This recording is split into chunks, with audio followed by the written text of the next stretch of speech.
Hi hello friends, எல்லாருக்கும் வணக்கம். இன்னைக்கு நம்ம பார்க்க போற வீடியோ என்னன்னு பாத்தீங்கன்னா, டிரான்ஸ்ஃபார்மர்ல என்ன மாதிரியான இன்டர்வியூ கொஸ்டின்ஸ் கேட்பாங்க, அதுக்கான ஆன்சர்ஸ் என்ன அப்படின்றத நம்ம இந்த வீடியோல ஃபுல்லாவே பார்க்கலாம். இந்த வீடியோல கிட்டத்தட்ட 40 கொஸ்டின்ஸ் நான் கவர் பண்ணியிருக்கேன்.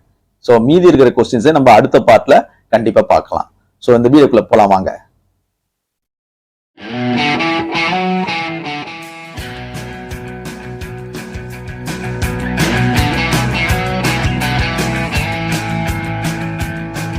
ஸோ டிரான்ஸ்ஃபார்மர்ல ஃபர்ஸ்ட் கேட்கக்கூடிய கேள்வி என்னன்னு பார்த்தீங்கன்னா, what is a transformer and its function. ஓகேங்களா, இது எப்படி டிஃபைன் பண்ணணும் அப்படின்னு பார்த்தீங்கன்னா, a transformer is a static equipment which transforms electrical energy from one circuit to another circuit, either stepping up or stepping down the voltage without changing the frequency. ஓகேங்களா, so டிரான்ஸ்ஃபார்மர்ன்றது ஒரு static equipment சொல்லுங்க. அதாவது எந்த moving பார்ட்ஸும் இல்லாததால அது ஸ்டாட்டிக்னு சொல்றோம். ஓகேங்களா, இது என்ன பண்ணுது, எலக்ட்ரிக்கல் எனர்ஜியை ஒரு சர்க்யூட்ல இருந்து இன்னொரு சர்க்யூட்க்கு டிரான்ஸ்ஃபார்ம் பண்ணுது. டிரான்ஸ்ஃபார்ம் பண்றதால தான் அது டிரான்ஸ்ஃபார்மர்னு சொல்றோம். ஓகேங்களா, இதுல ஸ்டெப் அப் பண்ணோம் இல்ல ஸ்டெப் டவுன் பண்ணோம், அது ஆனா ஃப்ரீக்வன்சி சேஞ்ச் ஆகாது.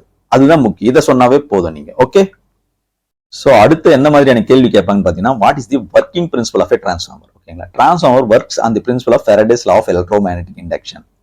When primary winding is energized by supply voltage, then corresponding secondary voltage will be induced in the secondary winding of a transformer, which is electrically isolated and linked magnetically with the primary winding. இதுதான் definition. ஓகேங்களா, so transformer எப்படி work பண்ணுதுன்னா, Faraday's law of electromagnetic induction பிரின்சிபலை base பண்ணி தான் இது work பண்ணுதுன்றது நீங்க சொன்னா போதும். இதுல பாத்தீங்கன்னா டிரான்ஸ்ஃபார்மர்ல ஒரு பிரைமரி வைண்டிங் செகண்டரி வைண்டிங் ரெண்டு இருக்கு. ஸோ பிரைமரி வைண்டிங்ல ஒரு சப்ளை வோல்டேஜ் கொடுத்தீங்கன்னா, வோல்டேஜ் கொடுக்கும்போது அது கரஸ்பாண்டன்ஸா செகண்டரி வோல்டேஜ் உண்டாகும். எங்கன்னா செகண்டரி வைண்டிங்ல உண்டாகும். ஓகேங்களா, அது பாத்தீங்கன்னா எலக்ட்ரிக்கலா ஐசோலேட்டட் தான். பிரைமரி வைண்டிங்க்கும் செகண்டரி வைண்டிங்க்கும் நடுவில் எந்த கனெக்ஷன் இருக்காது எலக்ட்ரிக்கலா. ஆனா மேக்னெட்டிக்கலா லிங்க் ஆயிருக்கு அப்படின்றத நீங்க புரிஞ்சுக்கணும். ஓகேங்களா, அடுத்ததான் எல்லாரும் கேட்கக்கூடிய கேள்வி என்னன்னு பாத்தீங்கன்னா, can we use a transformer in DC system. ஓகேங்களா, அதுக்கு பதில் பாத்தீங்கன்னா no, because when a DC voltage is applied to the primary of a transformer, the primary winding of the transformer will draw a constant current and hence magnetic flux produced will be constant. As a result, there will be no any mutual induction between primary and secondary winding, and hence no EMF will be induced in the secondary of a transformer. Also, primary winding draw heavy current due to low impedance. There will be only a resistance of the winding and will cause burnout.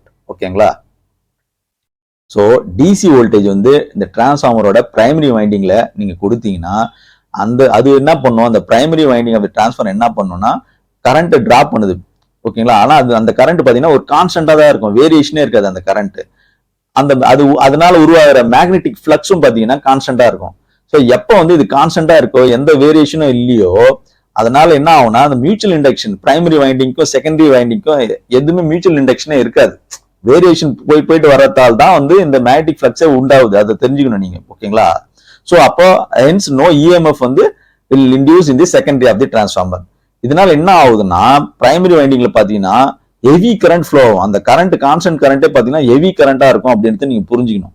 So heavy current produce ஆச்சுன்னா, ஏன் heavy current produce ஆகுதுன்னா, impedance low impedance, அதாவது ஒரு resistance மட்டும் தான் இருக்கும், low resistance. ஓகேங்களா, so அப்படி இருக்கும்போது கரண்ட் ஹையா இருக்கும். ஹையா இந்த வைண்டிங்கே டேமேஜ் பண்ற அளவுக்கு, அதாவது பர்ன் அவுட்டே பண்ணிடும்.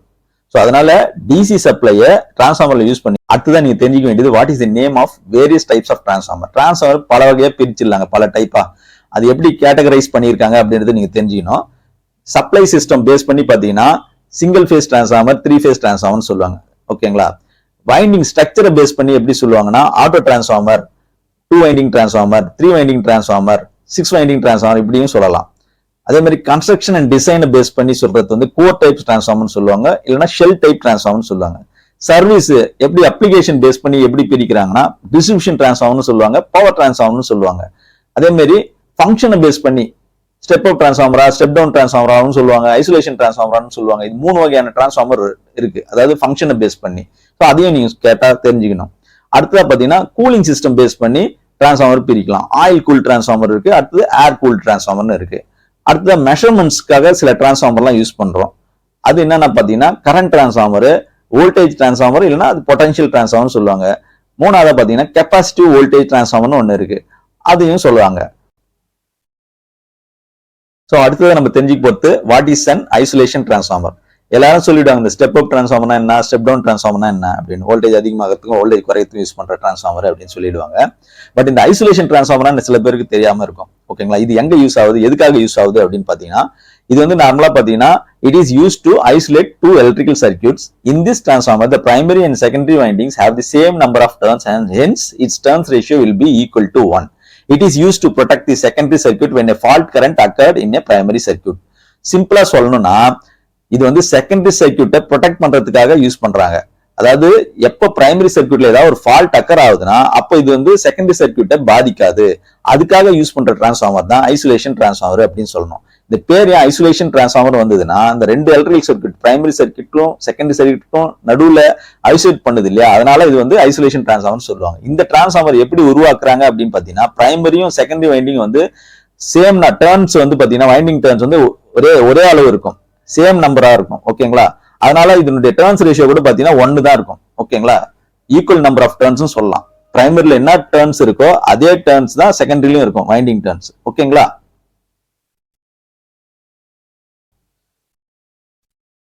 சோ அடுத்ததா நீங்க தெரிஞ்சுக்க வேண்டியது why lamination is used in the core of a transformer. Transformer கோர்ல எதுக்கு லேமினேஷன் யூஸ் பண்றாங்க அப்படின்னு கேட்டாங்கன்னா, அது வந்து எடி கரண்ட் லாஸை மினிமைஸ் பண்றதுக்கு யூஸ் பண்றாங்கன்னு சிம்பிளா நீங்க சொல்லிடுங்க, வேற ஒன்றும் கிடையாதுங்க அது. சோ அடுத்ததா பாத்தீங்கன்னா where are core type and shell type construction is suitable for a transformer. ஓகேங்களா, core type construction is mostly preferred for high voltage application of a transformer such as distribution transformer, power transformer and also in auto transformer, whereas shell type construction is preferred mostly in the case of low voltage application like transformer used in electronic circuit, converter circuit etc. ஓகேங்களா, so core type construction transformer எங்கெல்லாம் use பண்ணுவாங்கன்னு பாத்தீங்கன்னா, இந்த distribution transformer, power transformer, அப்புறம் auto transformer, இங்கெல்லாம் வந்து high voltage application. So அந்த high voltage அப்ளிகேஷனுக்கு தான் இந்த கோர் டைப் கன்ஸ்ட்ரக்ஷன் யூஸ் பண்ணுவாங்க அப்படின்றது நீங்க புரிஞ்சுக்கணும். அடுத்து ஷெல் டைப் கன்ஸ்ட்ரக்ஷன் எங்க யூஸ் பண்ணுவாங்கன்னா, லோ வோல்டேஜ் சரி அப்ளிகேஷன் தான். எங்கெல்லாம் பாத்தீங்கன்னா இந்த எலக்ட்ரானிக் சர்க்யூட், கன்வெர்டர் சர்க்யூட்லாம் இருக்கு இல்லையா, அது மாதிரி இடத்துல தான் இந்த ஷெல் டைப் கன்ஸ்ட்ரக்ஷன் உள்ள டிரான்ஸ்ஃபார்மரை யூஸ் பண்ணுவாங்க. ஓகே,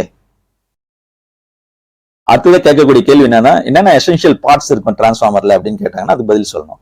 ஃபர்ஸ்ட் வந்து பாத்தீங்கன்னா magnetic circuit consisting of laminated iron core and clamping structures. ஓகேங்க, லேமினேட்டட் அயன் கோர் தான் ரொம்ப முக்கியம் இல்லையா ஒரு டிரான்ஸ்ஃபார்மர்ல, அதை சொல்லுங்க. ரெண்டாவது பிரைமரி வைண்டிங் தெரியும் உங்களுக்கு, அப்புறம் செகண்டரி வைண்டிங் சொல்லுங்க, அப்புறம் tank filled with insulating oil. ஓகேங்க, நாலாவதா பாத்தீங்கன்னா HT டெர்மினல்ஸ் வித் புஷிங்கோட, LT டெர்மினல்ஸ் வித் புஷிங்கோட, அப்புறம் கன்சர்வேட்டர் டேங்க்னு ஒன்று இருக்கு, அப்புறம் பிரீத்தர்னு சொல்லுங்க, வெண்ட் பைப்ன்றது இந்த எக்ஸ்ப்ளோஷன் வெண்ட்னு சொல்லலாம், அப்புறம் WTI வைண்டிங் டெம்பரேச்சர் இண்டிகேட்டர் ஒன்று இருக்கு, அப்புறம் ஆயில் டெம்பரேச்சர் இண்டிகேட்டர்னு இருக்கு, அப்புறம் ரேடியேட்டர். இதெல்லாம் தான் முக்கியமான எசென்ஷியல் பார்ட்ஸ் அப்படி இந்த டிரான்ஸ்ஃபார்மர்ல அப்படின்னு சொன்னாவே போதும் நீங்க. சோ அடுத்ததான் நீங்க தெரிஞ்சுக்க வேண்டியது what is the difference between power transformer and distribution transformers. So power transformer வந்து என்னன்னா used in generating station and transmitting power station of voltages greater than 33 kV for step up and step down application and are generally rated above 200 MVA but with 98% efficiency. Its size is bigger than distribution transformer. ஓகேங்களா, so இந்த power transformer பார்த்தீங்கன்னா generating ஸ்டேஷன்லையும் transmitting power ஸ்டேஷன்லையும் use பண்ணுவாங்க. வோல்டேஜஸ்லாம் பார்த்தீங்கன்னா மோர் தென் 33 kVக்கு மேல இருக்கும். இது வந்து பார்த்தீங்கன்னா ஸ்டெப் அப்க்கும் யூஸ் பண்ணுவாங்க, ஸ்டெப் டவுன் அப்ளிகேஷனுக்கும் யூஸ் பண்ணுவாங்க. வோல்டேஜ்லாம் எந்த வோல்டேஜஸ் அப்படின்னு பார்த்தீங்கன்னா 400 kV இருக்கும், 200 kV இருக்கும், 110 kV இருக்கும், 66 இருக்கும், இல்லை 33 kV இருக்கும். ஆனால் மோர் தென் 33 kVல தான் இது யூஸ் பண்ணுவாங்க. அப்புறம் இதனுடைய ரேட்டிங் எவ்வளோ இருக்கும் நார்மலாக பார்த்தீங்கன்னா 200 MVAக்கு மேலே தான் இருக்கும் கெப்பாசிட்டி, டிரான்ஸ்ஃபார்மரோட கெப்பாசிட்டி. எஃபிஷியன்சி பார்த்தீங்கன்னா கிட்டத்தட்ட 98 to 99% இருக்குங்க. சைஸ் பார்த்தீங்கன்னா டிஸ்ட்ரிபியூஷன் டிரான்ஸ்ஃபார்மரோட இது கொஞ்சம் பெருசாக தான் இருக்கும். ஓகேங்களா, ஸோ இந்த டிஸ்ட்ரிபியூஷன் டிரான்ஸ்ஃபார்மர் பார்த்தீங்கன்னா லோ வோல்டேஜ் டிஸ்ட்ரிபியூஷன் நெட்வொர்க் சப்ஸ்டேஷன்ல யூஸ் பண்றது. வோல்டேஜஸ்லாம் பார்த்தீங்கன்னா லெஸ் தென் 33 kVக்குள்ள தான் இருக்கும். இது மோஸ்டா வந்து இண்டஸ்ட்ரியல் பர்பஸ்ல. ஸோ டொமஸ்டிக்லாம் பார்த்தீங்கன்னா 440 to 220 வோல்ட் கூட யூஸ் பண்ணுவாங்க. ஸோ இந்த வோல்டேஜ் ரேஞ்ச்லாம் எந்த ரேஞ்சில் இருக்குன்னு பார்த்தீங்கன்னா இந்த distribution transformer 11 kV, 6.6 kV, 3.3 kV, 440 volt, 230 volt இந்த ரேஞ்சில் இருக்கும். இந்த ரேட்டிங்லாம் பார்த்தீங்கன்னா கெப்பாசிட்டி, அதாவது கெப்பாசிட்டி பார்த்தீங்கன்னா 200 MVAக்குள்ள தான் இருக்கும் இது டிஸ்ட்ரிபியூஷன் டிரான்ஸ்ஃபார்மர். அதை நல்லா புரிஞ்சுங்க. ஸோ இந்த டிஸ்ட்ரிபியூஷன் டிரான்ஸ்ஃபார்மர் பார்த்தீங்கன்னா பவர் டிரான்ஸ்ஃபார்மரை விட இது வந்து சைஸ் வந்து சின்னதாக தான் இருக்கும். எஃபிஷியன்சியும் பார்த்தீங்கன்னா மேக்ஸிமம் பார்த்தீங்கன்னா 70% தான் கொடுக்கும். ஓகேங்களா, அதனால ஞாபகம் வச்சுங்க. ஸோ அடுத்ததான் இதுக்கு ரிலேட்டடான கேள்வி கேட்பாங்க. why is the efficiency of a distribution transformer is 60 to 70% and not 100%? ஓகேங்களா, ஏன் எஃபிஷியன்சி ஆஃப் டிஸ்ட்ரிபியூஷன் டிரான்ஸ்ஃபார்மர் வந்து 60 to 70% தான் சொல்றீங்க, ஏன் 100% கொடுக்காதா அப்படின்னு கேட்பாங்க. ஸோ டிஸ்ட்ரிபியூஷன் டிரான்ஸ்ஃபார்மர்லாம் பார்த்தீங்கன்னா நார்மலாகவே டிசைன் பண்ணுறதே பார்த்தீங்கன்னா 60 to 70% because it normally doesn't operate at full load all the time. ஏன்னா அது ஃபுல் லோட்ல ஆப்ரேட் பண்றது இல்லை எல்லா டைமும். ஸோ அதனால தான் வந்து இது வந்து 60 to 70% டிசைன் பண்ணாவே போதும் அப்படின்றது அவங்க டிசைன் பண்றாங்க. So various power transformer is design for maximum efficiency at 100% as it always runs with full 100% load being near to generating station. So ஆனா பவர் டிரான்ஸ்ஃபார்மர்ல வந்து டிசைன் பண்றது 100% தான் பண்ணுவாங்க. ஏன்னா அது எப்பவுமே 100% லோட்ல தான் ஒர்க் பண்ணும். ஸோ ஆனா டிஸ்ட்ரிபியூஷன் டிரான்ஸ்ஃபார்மர் 100%ல ஒர்க் பண்ணாது எப்பவுமே, அதுன்றதை நீ புரிஞ்சுக்கணும். ஓகே, ஸோ அடுத்ததாக கேட்கக்கூடிய கேள்வி என்னன்னு பார்த்தீங்கன்னா why distribution transformers with delta star connection is used. ஓகேங்களா, இதுக்கு பதில் என்னன்னு பார்த்தீங்கன்னா this arrangement requires 3 conductors in the high voltage side and 4 in the low voltage side as well as it provides star point conductor as a neutral point. This can serve as single phase as well as 3 phase loads. ஏன் distribution transformer delta star connection use பண்றாங்கன்னா HV சைடில் 3 face கொடுத்துருவாங்க. ஓகேங்களா, LV சைடில் வந்து அந்த 3 coil இருக்கு இல்லையா, அந்த ஒவ்வொரு காயிலுக்கும் 2 எண்ட் இருக்கும். ஸோ ஒவ்வொரு ரெண்டும் 3 காயிலையும் ஒரு ரெண்டு மட்டும் ஜாயின் பண்ணா அதுக்கு பேர் தான் ஸ்டார் பாயிண்ட். அந்த ஸ்டார் பாயிண்ட் தான் நியூட்ரல் பாயிண்ட்னு சொல்றோம். ஏன்னா அதை வந்து எர்த் பண்ணிடுவாங்க. ஓகேங்களா, அன்பேலன்ஸ் கணக்கெல்லாம் ஃப்ளோ ஆகிறதுக்காக. ஓகே, ஸோ அந்த நியூட்ரல் பாயிண்ட் எர்த் பண்ணிட்டு ஏன் இதை மாதிரி பண்றாங்க இந்த அரேஞ்ச்மெண்ட் அப்படின்னு பார்த்தீங்கன்னா சிங்கிள் ஃபேஸ் சப்ளைக்கு ஃபேஸ் நியூட்ரல் வேணும். ஓகேங்களா, அப்போ வந்து உங்களுக்கு நியூட்ரல் வேணுன்றதால ஒரு ஃபேஸ் ஒரு நியூட்ரல் யூஸ் பண்றதுக்காக இந்த அரேஞ்ச்மெண்ட் பண்றாங்க. ரெண்டாவது 3 ஃபேஸ் லோடுக்கும் யூஸ் பண்ணலாம், சிங்கிள் ஃபேஸ் லோடுக்கும் யூஸ் பண்ணலாம் அந்த டிரான்ஸ்ஃபார்மரை. ஓகேங்களா, ஸோ இதுதான் ரீசன் ஏன் வந்து டிஸ்ட்ரிபியூஷன் டிரான்ஸ்ஃபார்மர் டெல்டா ஸ்டார் கனெக்ஷன்ல யூஸ் பண்றாங்க அப்படின்னு கேள்வி கேட்டா நீங்க பதில் சொல்லணும். ஸோ அடுத்ததான் வந்து what is an instrument transformer. Instrument transformer is use in high voltage AC system for measurement of electrical quantities such as current, voltage, power, frequency, power factor etcetera. ஓகேங்களா, ஸோ இன்ஸ்ட்ருமெண்ட் டிரான்ஸ்ஃபார்மர் எதுக்கு use பண்றாங்க அப்படின்னா high voltage AC சிஸ்டத்துல electrical quantities அதாவது current, voltage, power, frequency, power factor இதெல்லாம் measure பண்றதுக்காக use பண்ற transformer தான் இன்ஸ்ட்ருமெண்ட் டிரான்ஸ்ஃபார்மர். ஓகேங்களா, இதுல மோஸ்டா நம்ம ஃப்ரீக்வெண்டா இம்பார்ட்டன்ட் டிரான்ஸ்ஃபார்மர் எதுன்னு பாத்தீங்கன்னா கரண்ட் டிரான்ஸ்ஃபார்மரும் பொட்டன்ஷியல் டிரான்ஸ்ஃபார்மரும். ஓகேங்களா, அடுத்தது இதே தான் கேள்வியாகவும் கேட்பாங்க what is the use of current transformer and potential transformer. ஓகேங்களா, கரண்ட் டிரான்ஸ்ஃபார்மர்னா என்ன? Current transformers are generally use to measure currents of high value. These transformers step down the current to be measured so that it can be measured with a normal range ammeter. ஓகேங்களா, so current டிரான்ஸ்ஃபார்மர்ன்றது high value கரண்ட்ஸை measure பண்றதுக்காக use பண்ற transformer. ஓகேங்களா, இது எப்படி measure பண்ண முடியும்? இந்த டிரான்ஸ்ஃபார்மர் என்ன பண்ணுதுன்னா ஹை கரண்ட்டை வந்து ஸ்டெப் டவுன் பண்ணி லோவர் கரண்டா கொடுத்துரும் செகண்டரி சைடு. அது வந்து நார்மல் அம்மீட்டர்ல அதாவது 5 amps அம்மீட்டர்ல நம்ம மெஷர் பண்ண முடியும் அப்படின்றத நீங்க புரிஞ்சுக்கணும். அதே மாதிரி பொட்டன்ஷியல் டிரான்ஸ்ஃபார்மர் வந்து ஹை வோல்டேஜை மெஷர் பண்றதுக்கு யூஸ் பண்ற டிரான்ஸ்ஃபார்மர். ஓகேங்களா, இது வந்து வோல்டேஜ் டிரான்ஸ்ஃபார்மர்னு சொல்லுவாங்க. ஓகேங்களா, இது என்ன பண்ணும் இந்த டிரான்ஸ்ஃபார்மர்னா இதே மாதிரி ஹை வோல்டேஜை வந்து ஸ்டெப் டவுன் பண்ணி லோ வோல்டேஜா கொடுக்கும். ஓகேங்களா, அதை வந்து ஸ்டாண்டர்ட் மெஷரிங் இன்ஸ்ட்ருமெண்ட் அதாவது 110 to 120 வோல்ட் மீட்டர்ல நீங்க மெஷர் பண்ண முடியும். ஓகேங்க,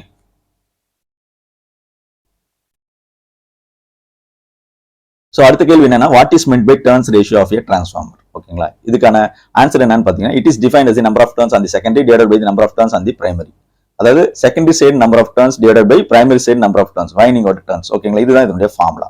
ஸோ இந்த வோல்டேஜ் ரேஷியோக்கும் இந்த டர்ன்ஸ் ரேஷியோக்கும் என்ன ரிலேஷன்ஷிப் பாத்தீங்கன்னா VS divided by VP equal to NS divided by NP. அதாவது VSன்றது secondary side voltage divided by primary side voltage equal to secondary side number of turns divided by primary side number of turns. அதே மாதிரி current ratio வந்து என்ன relationship பாத்தீங்கன்னா IP divided by IS equal to NS divided by NP. இது கொஞ்சம் opposite. அங்க வந்து இப்படி VS divided by VP சொல்றோம் இல்லையா, VSன்றது செகண்டரி சைடு வோல்டேஜ், இங்க வந்து பிரைமரி சைடு கரண்ட். ஓகேங்களா, செகண்டரி சைடு கரண்ட் சொல்லக்கூடாது, இங்க primary side current divided by secondary side current equal to NS divided by NP. இது வந்து ஃபார்முலா வந்து ஞாபகம் வச்சுங்க. ஓகேங்களா, ஸோ இந்த டர்ன்ஸ் ரேஷியோ வச்சு டிரான்ஸ்ஃபார்மர் வந்து ஸ்டெப் டவுன் டிரான்ஸ்ஃபார்மரா இல்ல ஸ்டெப் அப் டிரான்ஸ்ஃபார்மரான்றது நம்ம கண்டுபிடிச்சிடலாம். ஓகேங்களா, அது எப்படின்றது பார்க்கலாம். Step up transformer is one whose secondary voltage is greater than its primary voltage and a transformer that step up voltage will step down current. ஓகேங்களா, ஒரு ஸ்டெப் அப் டிரான்ஸ்ஃபார்மர்னா என்ன? Voltage வந்து பிரைமரி சைடு கொடுக்குற வோல்டேஜ் வந்து secondary side வந்து அதிகமாக்கி கொடுக்கும். கொடுக்குற voltage அதிகமாக்கி கொடுக்குறது ஸ்டெப் அப் டிரான்ஸ்ஃபார்மர். ஆனா அதே நேரத்துல கரண்ட்டை வந்து என்ன ஆகும்? குறைச்சிடும். ஓகேங்களா, அது ஞாபகம் வச்சுங்க. கரண்ட் வந்து பிரைமரி சைடு அதிகமா இருந்தா செகண்டரி சைடு கம்மியா இருக்கும், ஆப்போசிட்டா இருக்கும் வோல்டேஜுக்கும் கரண்ட்டும். அதுதான் வந்து ஸ்டெப் அப் டிரான்ஸ்ஃபார்மர். அடுத்தது அந்த ஸ்டெப் டவுன் டிரான்ஸ்ஃபார்மர்ன்றது whose secondary voltage is lower than its primary voltage and a transformer that step down the voltage will step up current. So just opposite தான் அதுக்கு ஸ்டெப் அப்க்கு. ஸ்டெப் டவுன் டிரான்ஸ்ஃபார்மர் என்ன பண்ணுதுன்னா primary side கொடுக்குற voltage வந்து குறைச்சி secondary சைடுல கொடுக்குது. ஆனா கரண்ட் பாத்தீங்கன்னா பிரைமரி சைடுல கம்மியா இருக்கும், செகண்டரி சைடு அதிகமா இருக்கும், ஜஸ்ட் ஆப்போசிட். ஓகேங்களா, இது புரிஞ்சுங்க. அடுத்த கேள்வி என்னன்னு பார்த்தீங்கன்னா what is voltage regulation of a transformer ஓகேங்களா. It is defined as the percentage change in the transformer secondary voltage from no load to full load. அதாவது செகண்டரி சைடு இருக்கிற வோல்டேஜ் வந்து எந்த அளவுக்கு சேஞ்ச் ஆகுது நோ லோட்ல இருந்து ஃபுல் லோடு வரைக்கும் அப்படின்றத இது குறிக்குது. அதான ஃபார்முலா பார்த்தீங்கன்னா percentage voltage regulation equal to voltage on no load minus voltage on full load divided by voltage on full load into 100 போட்டீங்கன்னா அந்த பெர்சன்டேஜ் வோல்டேஜ் ரெகுலேஷன் நம்மளுக்கு கிடைச்சிடும். ஓகே, அதாவது டிரான்ஸ்ஃபார்மர்ல பார்த்தீங்கன்னா இன்புட் சப்ளை கான்ஸ்டன்டா இருக்கிற பட்சத்தில் செகண்டரி வோல்டேஜ் வந்து லோடை பேஸ் பண்ணி அதிகமாக வேரியேஷன் இருக்கக்கூடாது. இதுதான் வந்து வோல்டேஜ் ரெகுலேஷனை குறிக்குது. ஏன்னா செகண்டரி சைடு ஏன் வோல்டேஜ் வேரியேஷன் இருக்கு, நோ லோட்ல பார்த்தீங்கன்னா கம்மியாக இருக்கும் வேரியேஷனு, லோடு கொடுக்க அதிகமாகும். காரணம்னா அங்கே இருக்க வோல்டேஜ் டிராப் தான், அதாவது டிரான்ஸ்ஃபார்மர் வைண்டிங்ல ஏற்படுற அந்த வோல்டேஜ் டிராப் தான் இதுக்கு காரணம். அந்த வோல்டேஜ் டிராப் ஏன் ஆகுது அப்படின்னு பார்த்தீங்கன்னா when current flows to the transformer the voltage drop takes place due to reactance and resistance of the transformer. ஓகேங்களா, ஸோ ரியாக்டன்ஸ் ரெசிஸ்டன்ஸால அந்த வோல்டேஜ் டிராப்பும் உண்டாகுது அப்படின்றத நீங்க புரிஞ்சுக்கணும் டிரான்ஸ்ஃபார்மர் வைண்டிங்ல. அதே மாதிரி secondary output voltage at full load is always less than the output voltage at no load. ஓகேங்களா, எப்பவுமே secondary output voltage full load பார்த்தீங்கன்னா இந்த நோ லோட் வோல்டேஜோட கம்மியாக தான் இருக்கும், அது ஞாபகம் வச்சுங்க. அதே மாதிரி the lesser the voltage difference of no load to full load condition the better the regulation of the transformer. ஓகேங்களா, ஸோ நோ லோட்ல இருக்கிற வோல்டேஜுக்கும் ஃபுல் லோடு இருக்கிற வோல்டேஜுக்கும் எவ்வளவு டிஃபரன்ஸ் வந்து கம்மியா இருக்கோ அதுதான் பெட்டர் ரெகுலேஷன் இருக்குன்னு அர்த்தம். டிரான்ஸ்ஃபார்மருக்கு பெட்டர் ரெகுலேஷன் இருக்கு அப்படின்றத நீங்க புரிஞ்சுக்கணும். ஓகே, அடுத்தது இதுக்கு ரிலேட்டடான கேள்வி என்ன கேட்பாங்க அப்படின்னு பாத்தீங்கன்னா what factors affects the transformer voltage regulation. ஓகேங்களா, ஸோ டிரான்ஸ்ஃபார்மர் வோல்டேஜ் ரெகுலேஷன் எந்தெந்த ஃபேக்டர்ஸ்லாம் அஃபெக்ட் ஆகுது அப்படின்னு கேட்பாங்க. சிம்பிள் தான், நம்ம ஏற்கனவே சொன்ன மாதிரி ரெசிஸ்டன்ஸ் பெர் பேஸ், அடுத்து ரியாக்டன்ஸ் பெர் பேஸ். ஓகேங்களா, ஸோ ரெசிஸ்டன்ஸ் பெர் பேஸ்ன்றது பார்த்தீங்கன்னா இந்த டிரான்ஸ்ஃபார்மர் வைண்டிங்கோட பிரைமரி அண்ட் செகண்டரி ரெசிஸ்டன்ஸ் வந்து பார்த்தீங்கன்னா ஹையா இருந்ததுன்னு வச்சுங்களேன், வோல்டேஜ் ட்ராப்பும் அதுக்கேற்ற மாதிரி ஹையா இருக்கும். ஸோ அதுதான் ரீசன், அதனால போர் வோல்டேஜ் ரெகுலேஷனை கொடுக்கும். ஓகேங்களா, ஸோ ரெசிஸ்டன்ஸ் ரியாக்டன்ஸ், அடுத்தது லீக்கேஜ் ஃபிளக்ஸ், மூணாவது லீக்கேஜ் ஃபிளக்ஸ். இந்த லீக்கேஜ் ஃபிளக்ஸும் அதிகமாச்சுன்னா வோல்டேஜ் ட்ராப் அதிகமாகும்.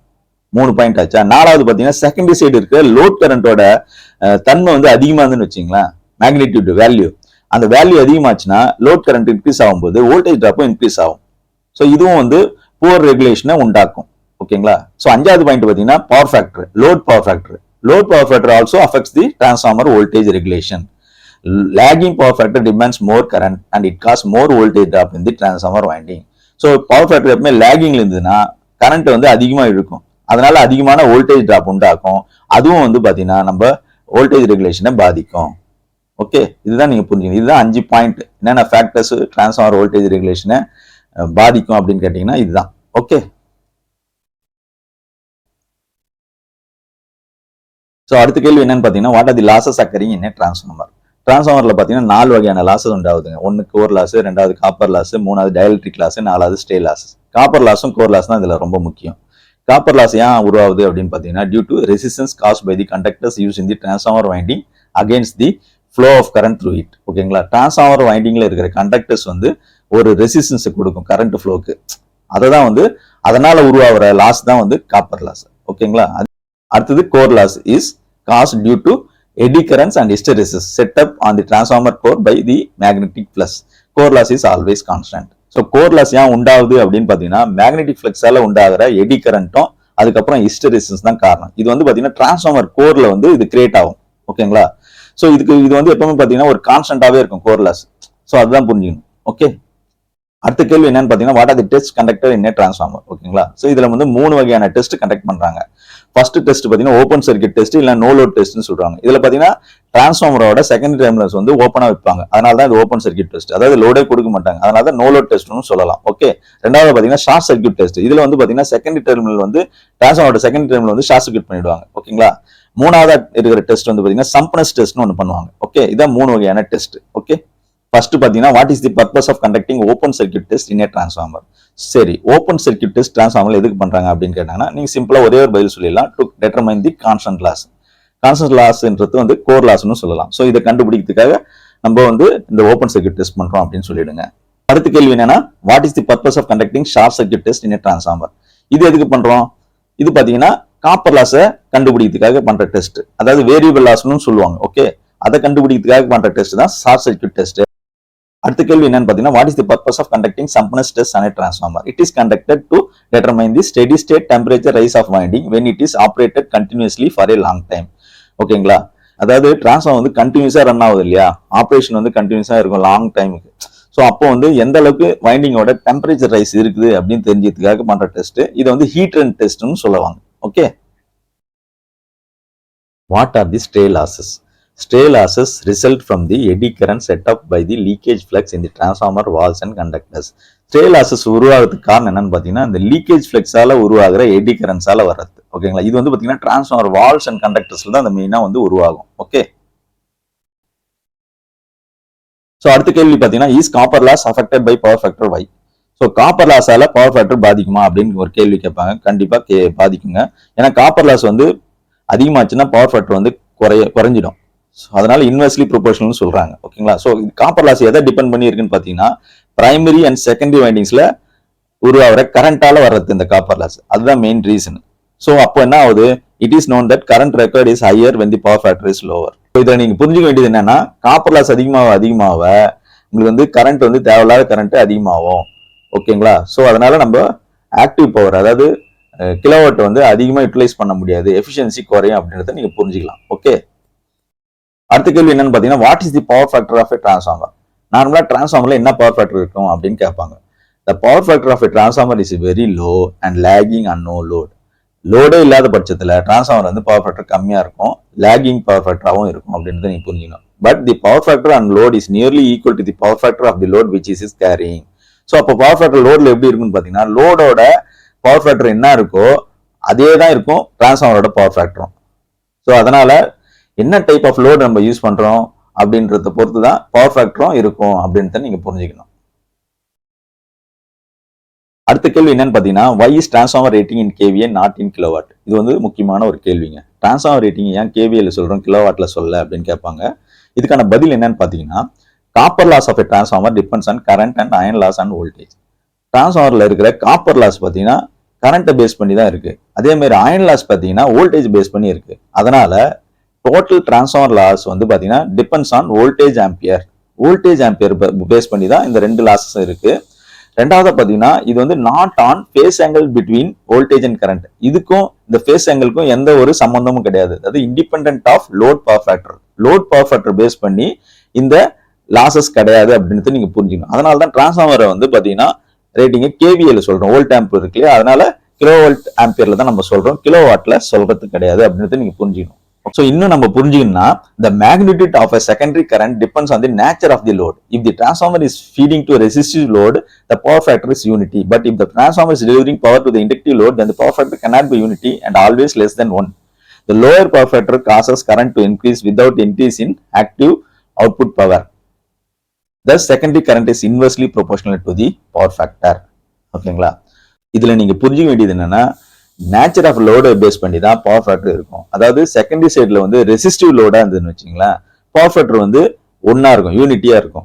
சப்போஸ் செகண்டரி சைடு இருக்கிற லோடு வந்து இண்டக்டிவ் லோடா இருந்துன்னு வச்சுங்க, அது வந்து பவர் ஃபேக்டர் கண்டிப்பா லெஸ் தென் ஒன்னா தான் இருக்கும். ஸோ லோவர் பவர் ஃபேக்டர் என்ன ஆகும்னா, கரண்ட் வந்து அதிகமாகும், தேவையில்லாத கரண்ட் அதிகமாகி ஆக்டிவ் அவுட்புட் பவரை வந்து நம்ம ஃபுல்லாவே யூட்டிலைஸ் பண்ண முடியாது. டிரான்ஸ்ஃபார்மரோட கெப்பாசிட்டி வந்து இருக்குன்னா கிலோவாட், அது வந்து ஃபுல்லாவே யூட்டிலைஸ் பண்ண முடியாது. கெப்பாசிட்டியை தேவையில்லாத வேஸ்டேஜ் லாசஸ் தான் உண்டாகும். ஸோ அதனால தான் இந்த secondary current is inversely proportional to the power factor அப்படின்னு சொல்றாங்க. ஓகே, இது நல்லா புரிஞ்சிருக்கும் உங்களுக்கு. அதனால தான் மேனுஃபேக்சரர் வந்து டிரான்ஸ்ஃபார்மர் ரேட்டிங் வந்து கேவிஏல கொடுக்குறாரு. ஏன்னா நீங்க எந்த டைப் ஆஃப் லோட் நீங்க யூட்டிலைஸ் பண்ண போறீங்க, கண்டினியூஸா ஒரே டைப் ஆஃப் லோட் யூட்டிலைஸ் பண்ணுவீங்களா, இல்ல வந்து அதுல இண்டக்டிவ் லோட் எந்த அளவுக்கு இருக்கும் அப்படின்றதுலாம் அவங்களுக்கு தெரியாது. அதை பேஸ் பண்ணி அவங்க கண்டிப்பா ரேட்டிங்கை டிசைன் பண்ணவே முடியாது. அதனால தான் டிரான்ஸ்ஃபார்மர் ரேட்டிங் வந்து கேவிஏல இருக்கு. ஓகே, அடுத்த கேள்வி என்னன்னு பாத்தீங்கன்னா, how many earthings are required for a distribution and power transformer? So as per electricity rules பாத்தீங்கன்னா டிரான்ஸ்ஃபார்மர்ல 3 இடத்துல எர்த் பண்ணணும். ஃபர்ஸ்ட் பாத்தீங்கன்னா நியூட்ரல் கிரவுண்டிங். ஸ்டார் வைண்டிங்ல இருக்கிற நியூட்ரல் பாயிண்ட் வந்து நம்ம செப்பரேட் எர்த் பிட்ல கனெக்ட் பண்ணணுங்க.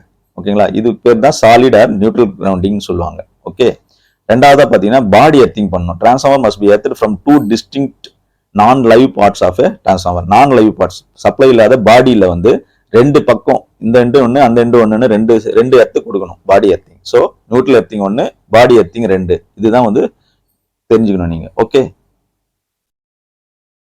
அடுத்த கேள்வி என்னன்னு பாத்தீங்கன்னா what is the main reason of using NGR in a power transformer. NGR என்றது நியூட்ரல் கிரவுண்டிங் ரெசிஸ்டர். ஓகேங்களா, இது எதுக்கு யூஸ் பண்றாங்கன்னா to limit the fault current the neutral of the transformer star connected winding is connected to the earth through the grounding resistor. ஓகேங்களா, இந்த டிரான்ஸ்ஃபார்மர்ல star connected வைண்டிங்ல neutral point இருக்கும் இல்லையா, அந்த நியூட்ரல் பாயிண்ட் வந்து எர்த்துக்கு கனெக்ட் பண்ணியிருப்பாங்க, அதாவது through grounding resistor. Grounding resistor வந்து அதில் சீரீஸ்ல கனெக்ட் பண்ணியிருப்பாங்க. ஓகேங்களா, எதுக்கு அப்படின்னு பார்த்தீங்கன்னா ஏதாவது ஃபால்ட் கரண்ட் வந்துன்னா அதை லிமிட் பண்ணி கொடுக்கறதுக்காக, அதை கண்ட்ரோல் பண்றதுக்காக, அதில் கொஞ்சம் டிராப் ஆகும் அதனால. ஓகேங்களா, இது ஏன் அப்படின்னு பார்த்தீங்கன்னா during unbalancing the fault current flows through the neutral to ground. If the neutral of the transformer has solid earth, a high current will flow through the winding of the transformer and it can damage the transformer. Suppose resistor வந்து connect பண்ணல அப்படின்னா ஏதாவது fault current flow ஆகுதுன்னு வச்சுங்களேன், அந்த fault current பார்த்தீங்கன்னா heavy கரண்டா இருக்கும். அந்த ஹெவி கரண்ட் வந்து டிரான்ஸ்ஃபார்மர் வைண்டிங்கை கண்டிப்பா டேமேஜ் பண்ணி விட்டுடும். அதுக்காக தான் ரீசன். ஓகே, சிம்பிளா சொன்னா ஃபால்ட் கரண்ட்டை லிமிட் பண்றதுக்கு யூஸ் பண்றது தான் என்ஜிஆர். ஓகேங்களா, அதாவது நியூட்ரல் கிரவுண்டிங் ரெசிஸ்டர். இது சிம்பிளா சொல்லிட்டு விட்டுருங்க. அடுத்த கேள்வி என்னன்னு பார்த்தீங்கன்னா why tappings are provided at the HV windings of a transformer. Okay, இதுக்கான பதில் என்னன்னு பார்த்தீங்கன்னா number of turns on high voltage winding is large and current is low, hence a fine voltage variation can be obtained. ஏன்னா number of turns அதிகமாக இருக்குது பார்த்தீங்கன்னா HV சைடில் தான், வைண்டிங்கோட டிரான்ஸ்ஃபார்மர் வைண்டிங்கோட HV சைடில். ஓகேங்களா, ஆனால் கரண்ட் வந்து கம்மியாகவும் இருக்கும் அதே நேரத்தில். ஸோ அதனால வந்து வோல்டேஜ் வேரியேஷன் நம்ம ஈஸியாக பண்ண முடியும், டேப் சேஞ்சிங் வந்து ஈஸியாக பண்ண முடியும். அதான் ரீசன் HV சைடில் ஏன் வந்து டேப் சேஞ்சர் கொடுக்குறாங்க அப்படின்னு பார்த்தீங்கன்னா. அதே நேரத்தில் நீங்கள் புரிஞ்சிக்க வேண்டியது என்னன்னா லோ வோல்டேஜ் சைடில் பார்த்தீங்கன்னா current and low voltage winding of a transformer is very high. Therefore, interruption of high current is difficult task. அதை புரிஞ்சுக்கணும். அதாவது செகண்டரி சைடில் இருக்கிற கரண்ட் பார்த்தீங்கன்னா அதிகமாக இருக்கும், ஸோ ஹை கரண்ட் இருக்கும். அங்கே வந்து நீங்கள் வந்து டேப் சேஞ்சர் போட்டு பண்ணீங்கன்னா பயங்கர ஸ்பார்க்கிங் உண்டாகும், அது ரொம்ப ரிஸ்காகவும் இருக்கும். ஓகேங்களா, அது வந்து ரொம்ப கஷ்டம். ஓகேங்களா, அதனால தான் வந்து டிரான்ஸ்ஃபார்மர் பிரைமரி சைடு வந்து பெட்டர் அட்வான்டேஜ். அது இல்லாமல் HV வைண்டிங்ஸ் வந்து பார்த்தீங்கன்னா அவுட் சைட்ல பிளேஸ் பண்ணியிருப்பாங்க, டாப் லேயர் அது HV வைண்டிங். ஸோ அதனால மெயின்டெனன்ஸ் ஏதாவது சின்ன சின்ன ப்ராப்ளம் வந்தா கூட நீங்க வந்து ஈஸியா மெயின்டெனன்ஸ் பண்ண முடியும். இதுதான் வந்து 3 ரீசன் ஏன் வந்து டேப்பிங் வந்து HV சைட்ல கொடுக்குறாங்க அப்படின்னு தெரிஞ்சுக்கிது. ஸோ அடுத்த கேள்வி பார்த்தீங்கன்னா what is the use of conservator tank of a transformer. ஓகேங்களா, this is a cylindrical tank mounted on the roof of the transformer main tank. The main function of the conservator tank of a transformer is to provide adequate space for expansion of oil inside the transformer. So இந்த conservator tank பார்த்தீங்கன்னா டிரான்ஸ்ஃபார்மரோட டாப்ல வந்து இது fix பண்ணியிருப்பாங்க. ஓகேங்களா, இதோட main function என்ன அப்படின்னு பார்த்தீங்கன்னா உங்களுக்கு ஏற்கனவே தெரியும், டிரான்ஸ்ஃபார்மர் ஆயில் வந்து பார்த்தீங்கன்னா லோட்ல இருக்கும்போது டெம்பரேச்சர் ரைஸ் ஆகும். ரைஸ் ஆச்சுன்னா என்ன ஆகும், ஆயில் எக்ஸ்பான்ஷன் நடக்கும். ஆயில் எக்ஸ்பான்ஷன் நடக்கும்போது என்ன ஆகும், மேலே எழும்பி வரும். ஸோ அப்போ வந்து ஒரு ப்ரொடெக்ஷன் தேவை, ஒரு ரிசர்வாயர் மாதிரி தேவைன்னா அது கன்சர்வேட்டர் டேங்க் மேலே டாப் கனெக்ட் பண்ணியிருப்பாங்களே, அதில் போய் அது அக்குமுலேட் ஆகும். ஸோ ஒரு ஸ்பேஸை கொடுக்குது. ஓகேங்களா, அதுக்கு தான் இது மெயினாக யூஸ் பண்றாங்க conservator tank. So when the transformer is loaded and ambient temperature rises, the volume of the oil inside the transformer increases. A conservator tank of transformer provide adequate space to the expansion. ஓகேங்களா, it also acts as a reservoir for transforming insulating oil. அடுத்த கேள்வி என்னன்னு பார்த்தீங்கன்னா what is the function of breathers in transformer. So டிரான்ஸ்ஃபார்மர்ல இருக்கிற breathers என்ன function பண்ணுது அப்படின்னு கேட்டாங்கன்னா பதில் சொல்லணும். அதுக்கான பதில் பார்த்தீங்கன்னா it is use to prevent the atmospheric moisture entering into the transformer oil in the tank when oil expands and contracts due to temperature increase and decrease. இந்த பிரீத்தர் எதுக்கு யூஸ் பண்றோம் அப்படின்னு பார்த்தீங்கன்னா டிரான்ஸ்ஃபார்மர் ஆயில் பார்த்தீங்கன்னா நார்மலாக வந்து லோட்ல ஏற்கனவே சொன்ன மாதிரி லோட்ல இருக்கும்போது டெம்பரேச்சர் ரைஸ் ஆகும், குறையும். ஸோ ஏறி குறையும் போது என்ன ஆகும், ஆயில் வந்து எக்ஸ்பான்ஷன் நடக்கும், அப்புறம் கான்ட்ராக்ஷன் நடக்கும், சுருங்கும். ஸோ அது மாதிரி ஏறி இறங்கும் போது காத்து வந்து அது வந்து இழுக்கும், வெளியில இருக்கிற அட்மாஸ்பியரிக் இருக்கிற காத்து வந்து இழுத்து உள்ள இழுக்கும், திரும்ப வெளில விடும். ஸோ இது மாதிரி நடக்கும்போது அட்மாஸ்பியரிக் ஏர்ல வந்து காத்துல இருக்கிற ஈரப்பதம் வந்து உள்ள போகக்கூடாது ஆயிலுக்குள்ள. ஓகேங்களா, டேங்க் டிரான்ஸ்ஃபார்மருக்குள்ள போகக்கூடாது. அதுக்காக அதை தடுக்கிறதுக்காக யூஸ் பண்றது தான் இந்த பிரீத்தர். ஓகேங்களா, அடுத்த கேள்வி என்னன்னு பார்த்தீங்கன்னா why silica gel is used in breather. So இந்த சிலிக்கா ஜெல் பிரீத்தர்ல எதுக்கு யூஸ் பண்றோம். ஸோ பிரீத்தரோட ஃபங்க்ஷன் ஏற்கனவே பார்த்தோம், மாய்ஸ்சரை வந்து தடுக்கிறதுக்காக. ஓகேங்களா, ஸோ மாய்ஸ்சர் தடுக்கிறது எப்படி பண்ணுது, இந்த சிலிக்கா ஜெல் தான் அந்த மாய்ஸ்சரை வந்து அப்சர்வ் பண்ணிக்குது. ஓகேங்களா, அதுதான் நீங்க புரிஞ்சுக்கணும். அடுத்த கேள்வி பார்த்தீங்கன்னா what should be the colour of silica gel in transformer during operation. So இந்த சிலிக்கா ஜெல்லோட கலர் எப்படி இருக்கும் டிரான்ஸ்ஃபார்மர் ஆப்ரேஷன்ல இருக்கும்போது அப்படின்னு கேட்டாங்கன்னா வந்து நார்மலா பார்த்தீங்கன்னா நல்ல கண்டிஷன்ல இருக்கிற சிலிக்கா ஜெல்லோட கலர் பார்த்தீங்கன்னா டீப் ப்ளூ கண்டிஷன். ஓகேங்களா, இதே வந்து நல்ல மாய்ஸ்சர் அப்சர்வ் பண்ணி அது லைஃப் போயிடுச்சு அப்படின்னா ஒயிட்டிஷ் பிங்கா மாறிடும். ஸோ அந்த ஒயிட்டிஷ் பிங்கா இருந்ததுன்னா இது மாய்ஸ்சர் அப்சர்வ் பண்ற கெப்பாசிட்டியை இழந்துடும். ஸோ அப்போ என்ன பண்ண, உடனே நீங்க வந்து அதை ஒன்று ஹீட் பண்ணி ட்ரை பண்ணி பார்க்கலாம் கலர் மாறுதானே, அப்படி இல்லைன்னா அதை ரீப்ளேஸ் பண்ணி தான் பண்ணணும். ஓகே, அடுத்த கேள்வி பார்த்தீங்கன்னா what is the function of transformer oil in transformer. So டிரான்ஸ்ஃபார்மர்ல இருக்கிற இந்த டிரான்ஸ்ஃபார்மர் ஆயில் வந்து என்ன ஃபங்க்ஷன் பண்ணுது, அது எதுக்கு அதை யூஸ் பண்றோம் அப்படின்னு கேட்டாங்கன்னா மெயின் ஃபங்க்ஷன் வந்து பார்த்தீங்கன்னா டு இன்சுலேட் அண்ட் கூலே டிரான்ஸ்ஃபார்மர். நல்லாவே தெரியும் உங்களுக்கு, டிரான்ஸ்ஃபார்மர் ஆயில் வந்து கூல் பண்றது தான் யூஸ் பண்றோம், ரெண்டாவது இன்சுலேஷனுக்காகவும் யூஸ் பண்றோம். ஓகே, ஸோ அடுத்தது இது ரிலேட்டடான கேள்வி என்ன கேட்பாங்கன்னா what are the properties of oil to be use in transformer. So இந்த டிரான்ஸ்ஃபார்மர் ஆயிலுக்கு என்ன மாதிரியான ப்ராப்பர்ட்டிஸ் வேணும், எந்த ஆயில் வேணா யூஸ் பண்ண முடியும் அப்படின்னு கேட்டீங்கன்னா இல்லைங்க, அதுக்கு வந்து சில ப்ராப்பர்ட்டிஸ் தேவைப்படுது. என்னென்ன ப்ராப்பர்ட்டிஸ் அப்படின்னு பார்த்தீங்கன்னா மாய்ஸ்சர் வந்து ஃப்ரீயா இருக்கணும், ரெண்டாவது ஹை டயலக்ட்ரிக் ஸ்ட்ரென்த் இருக்கணும், ஹேவ் தெர்மல் ஸ்டெபிலிட்டி இருக்கணும், அப்புறம் ஹையர் தெர்மல் கண்டக்டிவிட்டி இருக்கணும். அது மட்டும் இல்லைங்க, should be contaminated by temperature rise. Temperature rise ஆச்சுன்னா அது கண்டாமினேட் ஆகக்கூடிய தன்மை இருக்கணும். ஓகேங்களா. அடுத்த கேள்வி என்னன்னு பாத்தீங்கன்னா why transformer oil is use as a cooling medium instead of air. So ஏன் ஏருக்கு பதிலாக டிரான்ஸ்ஃபார்மர் ஆயில் யூஸ் பண்றாங்க அப்படின்னு கேள்வி கேட்பாங்க. ஏன்னா ஹீட் டிசிபேஷன் வந்து 10 டைம்ஸ் மோர் தென் ஏர். ஸோ ஆயில் வந்து ஹீட் குறைக்கிற தன்மை 10 மடங்கு இருக்கு ஏரை விட. அதுதான் நீங்க பதில் சொல்லணும். ஓகே, ஸோ இது இல்லாம இன்னும் நிறைய கேள்வி இருக்குங்க டிரான்ஸ்ஃபார்மர்ல நம்ம பார்க்க வேண்டியது. இதை வந்து நம்ம மீதியை அடுத்த பார்ட்ல பார்க்கலாம். ஸோ இந்த வீடியோ உங்களுக்கு பிடிச்சிருந்துன்னா லைக் பண்ணுங்க, ஃப்ரெண்ட்ஸோடலாம் ஷேர் பண்ணுங்க, சப்ஸ்கிரைப் பண்ண மறந்துடாதீங்க, கூடவே பெல் நோட்டிஃபிகேஷனும் தட்டி விட்டுருங்க. அப்பதான் நான் அடுத்தடுத்து போடுற வீடியோ உங்களுக்கு வந்து சேரும். நன்றி, வணக்கம்.